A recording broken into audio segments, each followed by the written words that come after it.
Ne pleurez pas pour moi, mais pleurez pour vous-même et vos enfants. Luc 23, versets 26 à 38. Et comme ils l'emmenaient, ils prirent un certain Simon Cyrénéen qui venait des champs et le chargèrent de la croix pour la porter après Jésus. Une grande multitude du peuple et de femmes qui se frappaient la poitrine et le pleuraient le suivaient. Mais Jésus se tournant vers elles dit : « Filles de Jérusalem, ne pleurez pas sur moi, mais pleurez sur vous-même et sur vos enfants, car voici des jours viennent dans lesquels on dira : Bienheureuses les stériles et les ventres qui n'ont pas enfanté, et les mamelles qui n'ont pas nourri. Alors ils se mettront à dire aux montagnes : Tombez sur nous, et aux coteaux couvrez-nous, car s'ils font ces choses au bois vert, que sera-t-il fait au bois sec ? Et 2 autres aussi qui étaient des malfaiteurs furent menés avec lui pour être mis à mort.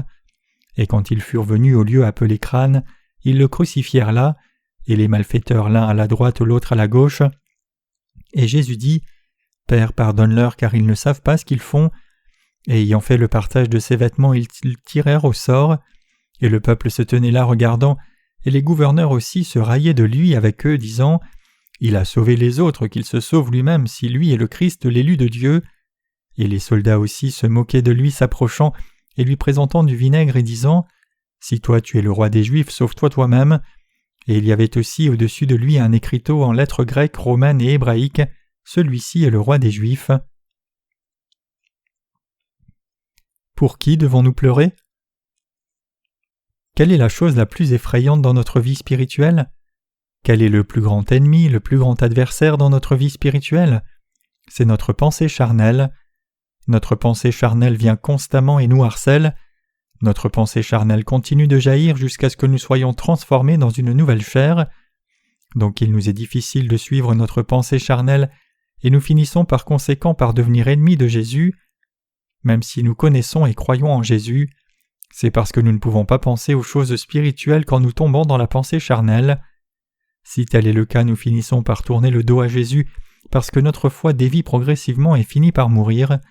Nous devenons comme Judas Iscariote qui a trahi Jésus à la fin, même s'il était l'un des 12 disciples de Jésus. La Bible dit : Car ceux qui sont selon la chair ont leur pensée aux choses de la chair, mais ceux qui sont selon l'esprit aux choses de l'esprit. Car la pensée de la chair c'est la mort, mais la pensée de l'esprit vie et paix, parce que la pensée de la chair est inimitié contre Dieu, car elle ne se soumet pas à la loi de Dieu, aussi elle ne le peut pas, et ceux qui sont dans la chair ne peuvent plaire à Dieu. Romains 8, versets 5 à 8. Nous devons savoir que la pensée charnelle existe encore en nous et nous harcèle, mais nous devons avoir la pensée spirituelle.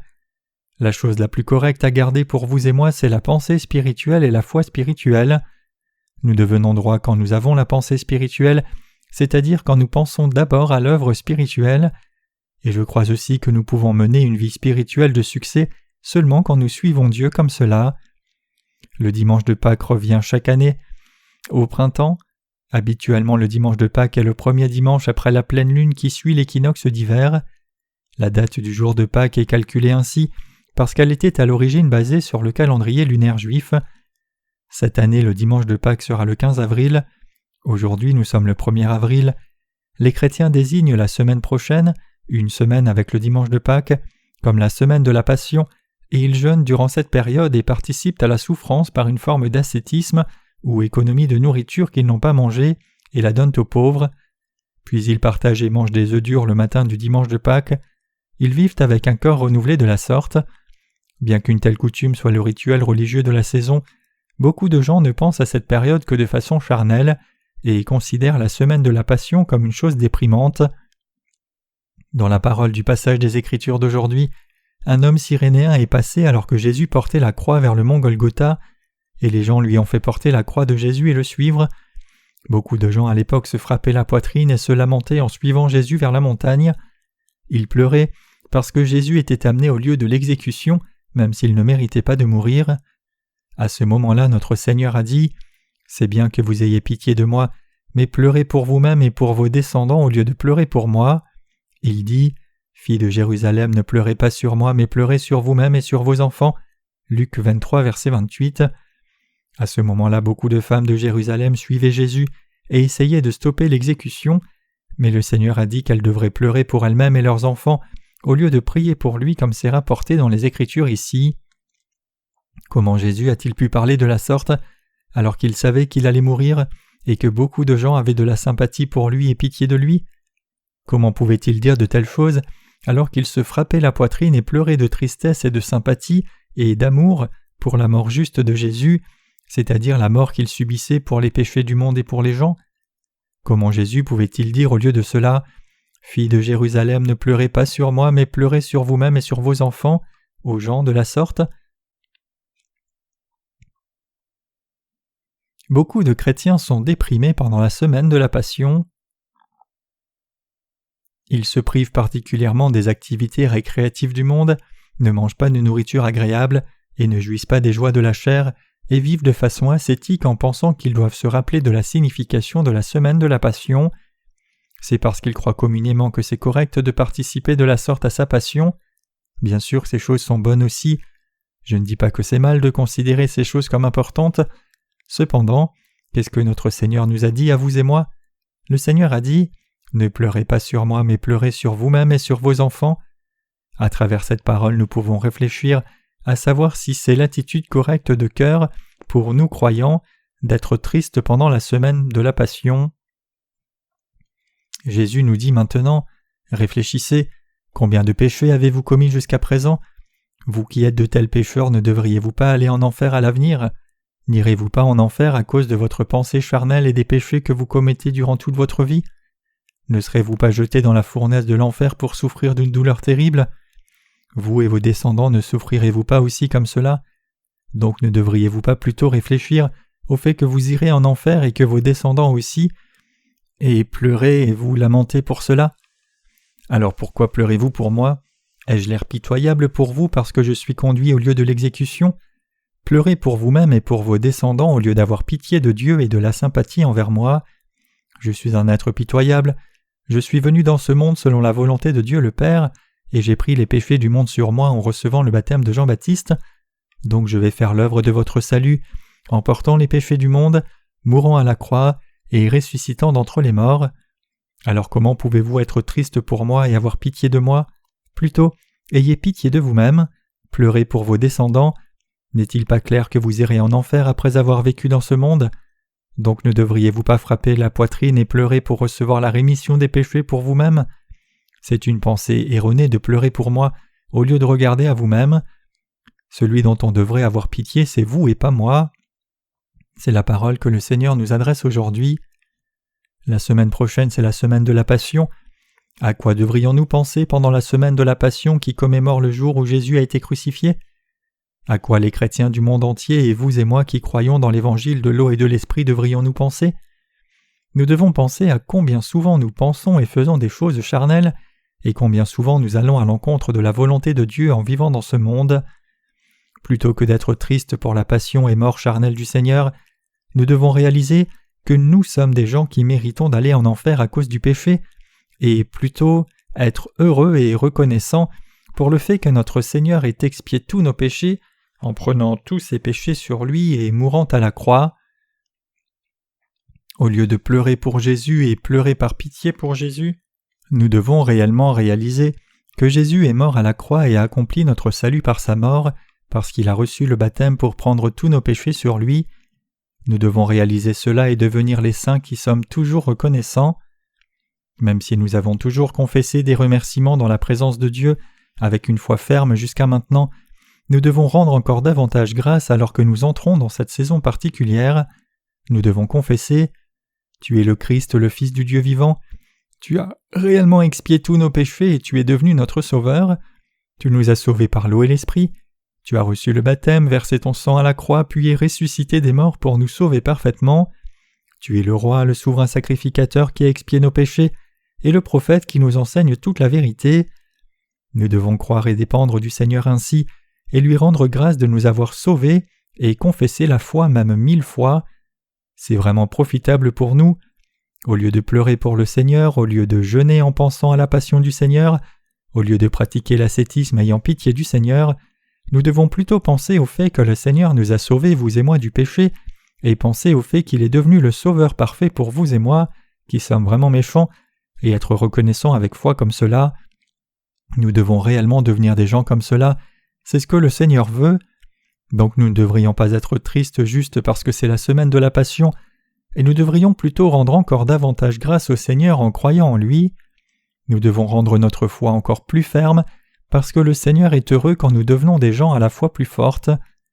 Si nous ne sommes pas attentifs, nous pouvons tomber dans la pensée charnelle et être déprimés parce que la semaine de la Passion approche, particulièrement parce qu'il pleut tristement dehors.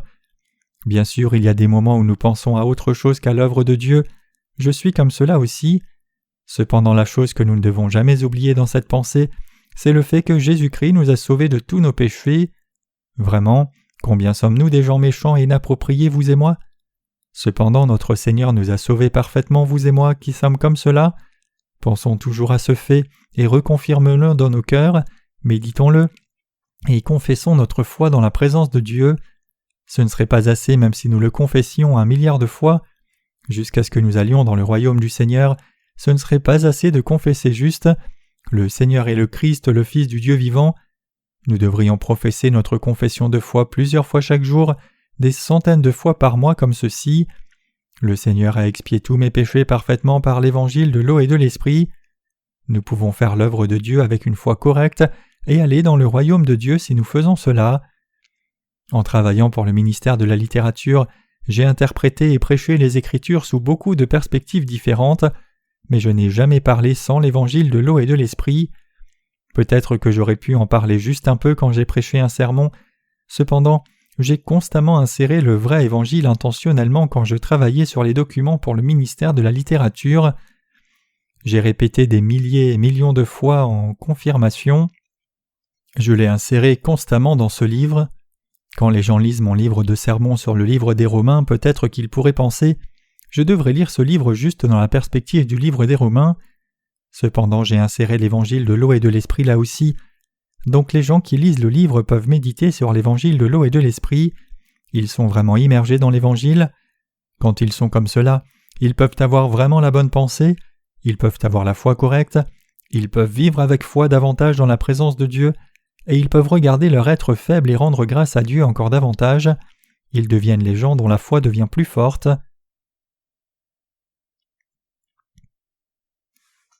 Vous et moi ne pouvons que penser aux choses charnelles. Je comprends bien cela aussi parce que je suis aussi comme cela. Notre pensée charnelle nous a harcelés hier, et cela continue de nous harceler aujourd'hui aussi. Cela arrivera aussi certainement de la même façon à l'avenir. Pour une personne qui aime aller à la pêche, la pensée de la pêche dévore la personne, et pour une personne qui aime les jeux d'ordinateur, la pensée du jeu dévore la personne et toutes ces pensées peuvent nous harceler sans retenue. Qu'en est-il de vous? La pensée charnelle ne nous entoure-t-elle pas? Nous, humains, arborons constamment des choses méchantes comme une araignée fait sa toile pour attraper des insectes. Nous arborons de telles choses même sans savoir que nous le faisons. Votre pensée est-elle spirituelle ou charnelle? Est-ce assez que nous nous frappions la poitrine et ayons pitié de Jésus dans sa présence comme les filles de Jérusalem ici? Est-ce réellement cela, se soucier de Jésus? Non. La pensée charnelle déborde de votre cœur. Cela signifie que votre chair fait ce qui lui est profitable même sans le savoir. Vous mentez par votre pensée charnelle, allez à l'encontre du Seigneur par votre pensée charnelle, ne prenez soin que de vous-même par votre pensée charnelle, et faites tomber les autres dans un piège par votre pensée charnelle. Quand nous sommes adonnés à une telle pensée charnelle, nous devons revenir au sein du Seigneur rapidement, nous devons penser aux choses spirituelles, nous devons regarder notre vraie nature même 100 fois par jour, nous devons regarder notre vraie nature qui commet tant de péchés et méditer constamment sur le fait que par l'évangile de l'eau et l'esprit, le Seigneur nous a sauvés, vous et moi qui sommes comme cela. Nous devons constamment professer la confession de foi. Notre cœur trouve de l'équilibre, notre corps physique trouve l'équilibre, et la direction de notre foi trouve de l'équilibre quand nous confessons constamment que le Seigneur nous a réellement sauvés par l'évangile de l'eau et de l'esprit. Même si nous avons reçu le salut du péché, l'œuvre du Seigneur n'est pas accomplie si nous faisons juste l'œuvre du Seigneur sans relâche. Nous devons d'abord penser à l'œuvre de Dieu, nous devons professer la confession de foi des centaines et même des milliers de fois par jour. C'est seulement quand nous pouvons mener une telle vie spirituelle que notre Seigneur y prend plaisir. Qu'est-ce que le Seigneur a dit? Le Seigneur a dit « Filles de Jérusalem, ne pleurez pas sur moi, mais pleurez sur vous-même et sur vos enfants. » Alors de qui doit-on avoir pitié? Devrait-ce être de Jésus ou de nous? nous sommes des êtres de qui on devrait avoir pitié. Bien que nous ayons reçu le salut par la foi, nous sommes prompts à faire que des gens tombent dans un piège, et nous tombons aussi dans certains pièges nous-mêmes en tombant dans la pensée charnelle, comme une araignée tisse une toile. Cela signifie que la pensée charnelle construit un piège pour faire tomber les saints eux-mêmes et l'Église. Puisque vous êtes comme cela et puisque je suis comme cela, nous devons réaliser que nous ne sommes pas droits et dépendons seulement du Seigneur. Nous devons croire que le Seigneur a pris tous nos péchés par son baptême et comprendre pourquoi le Seigneur devait verser son sang à la croix et rendre grâce pour l'œuvre de son salut. Nous devons toujours rendre grâce avec foi. Nous pouvons mal tourner à tout moment et tout devient mauvais quand l'issue est mauvaise. Si nous allons à l'encontre de l'Évangile, allons à l'encontre des serviteurs de Dieu, allons à l'encontre du peuple de Dieu et allons même à l'encontre de Dieu, bien que nous disions croire au Seigneur, alors peu importe que nous ayons cru en Dieu dans le passé ou non, de telles choses ne comptent pas du tout, donc nous devons toujours regarder à nous-mêmes et pleurer pour nous-mêmes et toujours professer notre foi dans la présence de Dieu. C'est le seul moyen d'être fidèle dans notre vie de foi. Le Seigneur a dit « Car voici des jours viennent, dans lesquels on dira « Bienheureuses les stériles et les ventres qui n'ont pas enfanté, et les mamelles qui n'ont pas nourri. » Alors ils se mettront à dire aux montagnes « Tombez sur nous et aux coteaux couvrez-nous. » Cela signifie que ce sera comme cela quand le dernier jour viendra. Le Seigneur dira « Bienheureuses les stériles et les ventres qui n'ont pas enfanté et les mamelles qui n'ont pas nourri. » Que signifie cette parole ? Elle dit qu'il y aura une bénédiction pour les femmes qui ne sont pas enceintes, les gens qui n'ont pas d'enfants à allaiter, au moment de la destruction du monde, c'est-à-dire les gens qui ne sont pas attachés aux choses du monde et ne font plus l'œuvre du monde non plus. À l'avenir, Dieu jugera les gens qui ont du péché, les gens qui vont à son encontre. Alors comment devrions-nous réellement vivre ? Nous devons regarder au Seigneur et le suivre seulement en vivant dans ce monde. Le Seigneur a dit que nous devons regarder à nous-mêmes, pleurer pour nous-mêmes et tenir ferme avec foi. Le Seigneur dit aussi « Car s'ils font ces choses au bois vert, que sera-t-il fait au bois sec ?» Le Seigneur viendra absolument dans ce monde et jugera comme c'est dit dans cette parole. Les gens qui mettent encore leur espoir dans le monde seront détruits. Ce sont vraiment des gens insensés. Ce sont des gens très insensés. Je deviens triste quand je prêche un sermon pareil, et vous devenez triste aussi parce que ce monde sera absolument détruit à l'avenir. Donc j'essaie de prêcher des sermons plus positifs aussi fréquemment que possible. Cependant, aujourd'hui c'est une exception, puisque j'ai déjà dit une chose si triste aujourd'hui. Le Seigneur a dit qu'il y a beaucoup de gens parmi ceux qui frappent leur poitrine et pleurent, qui recevront le jugement de Dieu. C'est pour cela que le Seigneur a dit que nous devrions pleurer pour nous-mêmes et nos descendants, au lieu de pleurer pour lui. Il y avait une femme remarquable nommée Marie-Madeleine à l'époque. Elle a rencontré le Seigneur, reçu la rémission de tous ses péchés, et vécu sa vie spirituelle après avoir réalisé que Jésus était le Sauveur. Alors un jour elle a été témoin que Jésus a été amené à la croix. Elle a frappé sa poitrine et a pleuré parce qu'elle aimait Jésus spirituellement. Et une amie de Marie a aussi frappé sa poitrine et pleuré avec elle. Alors quand Marie lui a demandé pourquoi elle pleurait, elle a dit qu'elle pleurait parce qu'elle était si triste d'avoir entendu les gens dire « Jésus n'aurait pas dû être exécuté », mais les Juifs, particulièrement les souverains sacrificateurs, les anciens et les gens religieux, ont incriminé Jésus faussement et Jésus est exécuté de la sorte.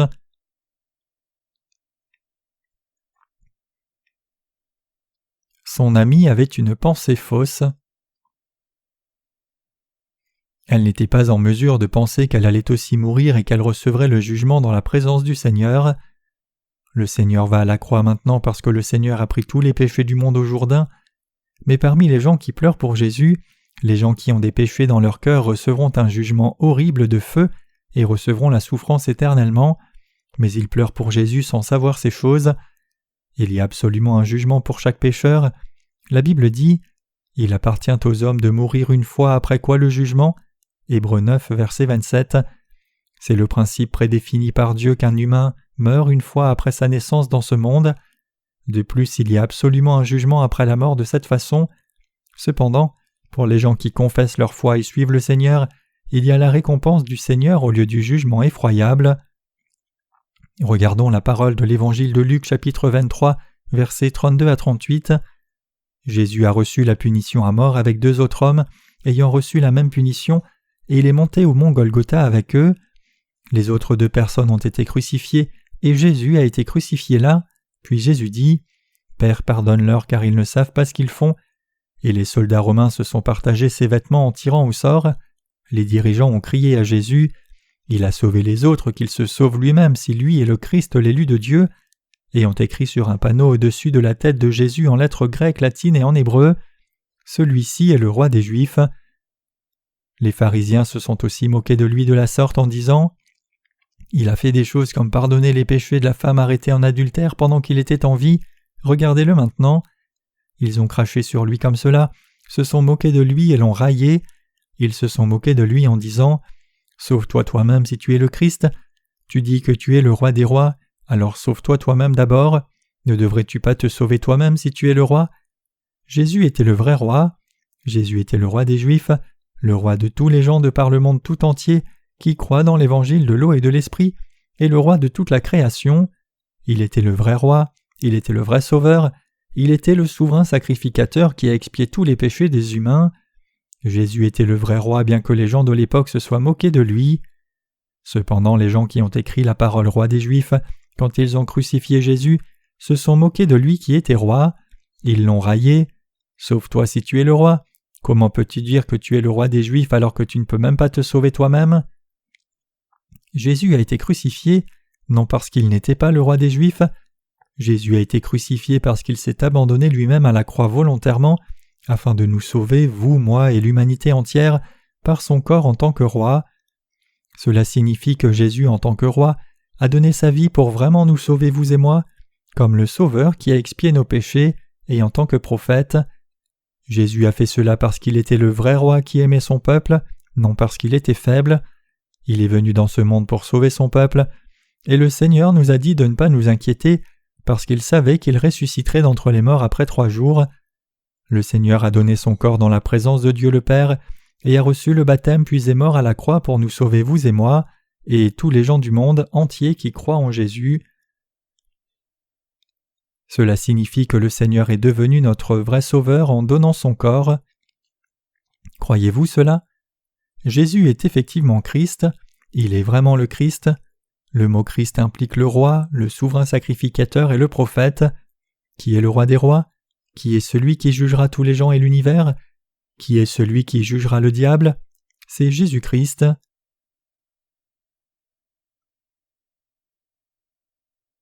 Jésus parle aux pécheurs chrétiens et beaucoup de gens religieux qui ont pitié de lui. Jésus veut qu'ils pleurent pour eux-mêmes et non pour lui. Les gens qui n'ont pas reçu la rémission des péchés et ne croient pas dans l'évangile de l'eau et de l'esprit que le Seigneur leur a donné, et les gens qui ne croient pas en Jésus et ne rejettent pas leurs pensées charnelles, doivent pleurer pour eux-mêmes maintenant. Ils doivent le faire parce qu'ils seront jetés dans le feu éternel s'ils ne suivent pas le Seigneur avec foi comme cela, s'ils ne reviennent pas à la pensée spirituelle jusqu'au jour du retour du Seigneur, et ne confessent pas la foi au Seigneur. Donc ils doivent frapper leur poitrine et pleurer pour eux-mêmes et leurs descendants maintenant. Jésus est le vrai prophète, il nous a tout enseigné. Jésus nous a enseigné comment nous sommes devenus pécheurs et comment nous recevons la purification des péchés. Le Seigneur a dit « Je suis le chemin, la vérité et la vie. Ceux qui croient en moi ne seront jamais détruits et ils recevront la vie éternelle. Personne ne vient au Père si ce n'est par moi. » Le Seigneur nous a tout enseigné par la parole, donc nous devons maintenant croire dans nos cœurs et suivre le Seigneur avec reconnaissance. Nous finirons juste dans la mort si nous suivions seulement notre pensée charnelle disant « C'est suffisant pour moi puisque j'ai absolument reçu le salut. » Nous devons réaliser que tout être humain peut devenir comme cela et vivre toujours par la foi. Nous devons professer notre foi tous les jours et à chaque moment et suivre le Seigneur. Moi comme vous devons le faire. Je ne veux pas que vous deveniez des gens qui meurent après avoir mené une vie de foi erronée et donc recevoir le jugement plus tard.